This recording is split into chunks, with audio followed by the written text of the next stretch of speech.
kind of bordering on, should I pick that piece for an experience where you're basically together for 2 big rehearsals Friday and Saturday and 1 read-through on Wednesday.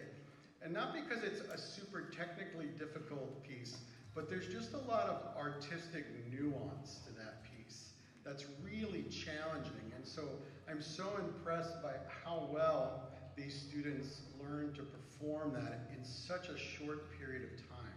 David Maslanka's music is some of the most powerful band music there is. He's no longer with us, but while he was, he's very committed to making sure that the band music that he wrote was just as artistic, maybe more so than some orchestral music and chamber music and different things like that. On This Bright Morning is about kind of the struggle of life and how a lot of unexpected things happen, but in the end, everything will be all right. And in that piece, I asked the students, what are some of the things you think connected with that title? And they pointed out how a lot of the musical entrances are not on the downbeat, which makes it a little uncomfortable. And then how it ends with the major chord. So it's a really great piece. This next piece, I think, is also super artistic and very meaningful. Forever in the Wind, I'm just going to read because it's important. Forever in the Wind was composed by Isabella Morrill for Greg McKelvey, and I think Isabella and Greg might be here. Could you wave if you're here? Oh, all right, great.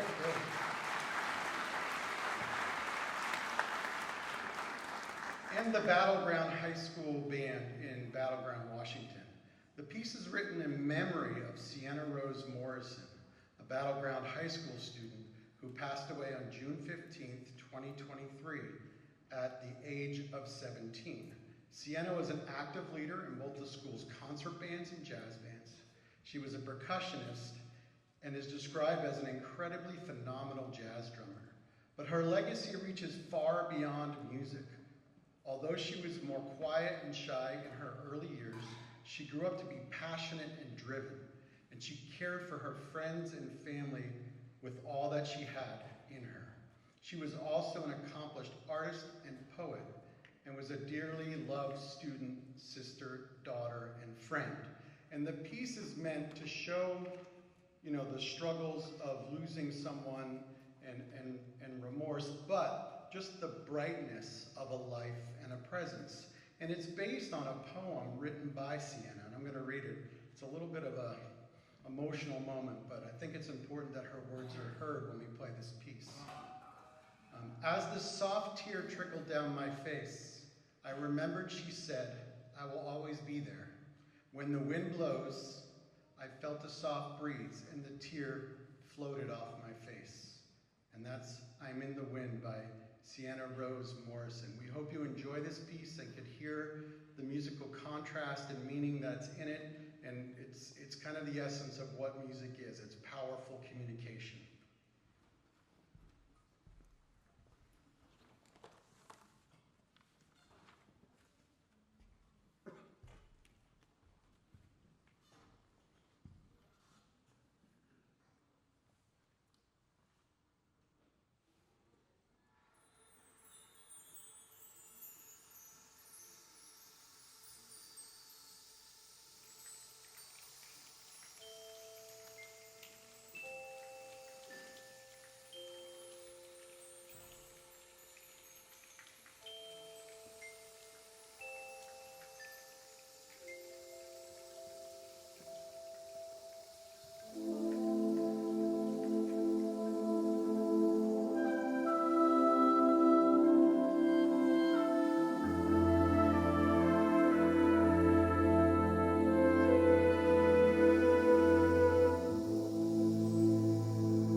think there's a possibility that that was one of the premieres of that piece because it never got performed. And I know now that a bunch of people have heard it, it's going to get performed a lot, and I'm going to let more people know about it because it's really very incredible. And it has some great musical things in it that are just different than some other pieces I've done, so it's very cool.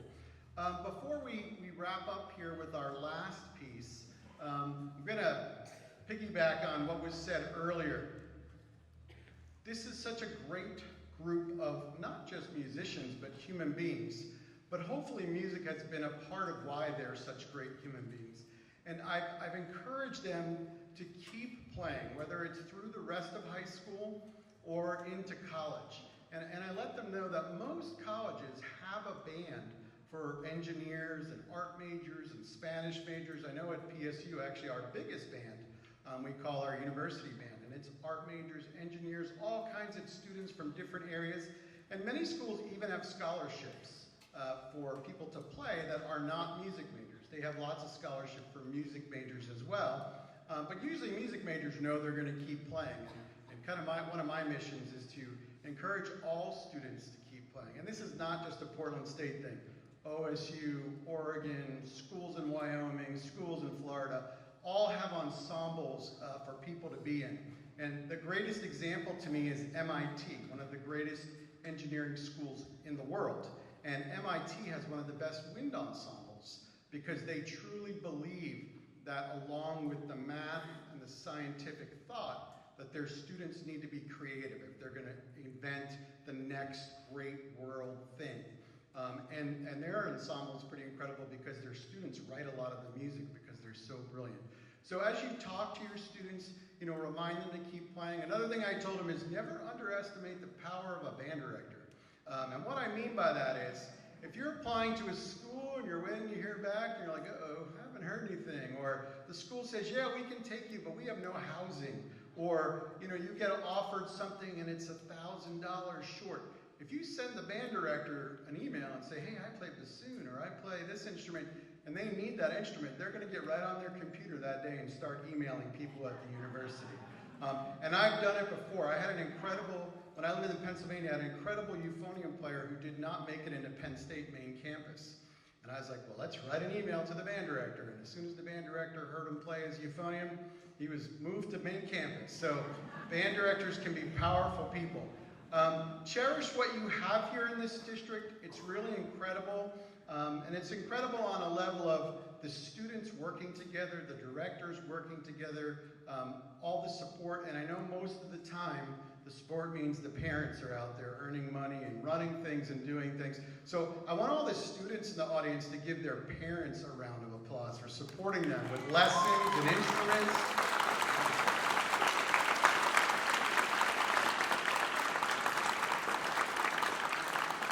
So this has been a great experience, and I told them after spending this much time with them and seeing how they work, if they need an extra person to put down on a recommendation for a job or for anything, they can use my name. My email's on the website at PSU because they are fantastic people and hard workers. This final piece, Satiric Dances, it's a classic band piece for back in the 50s or 60s. And it has a lot of unique things in it, but the final movement kind of pushes it right to the end. It's not a march, but it has that kind of energy. And we think you'll really enjoy Satiric Dances by Dello, Joio.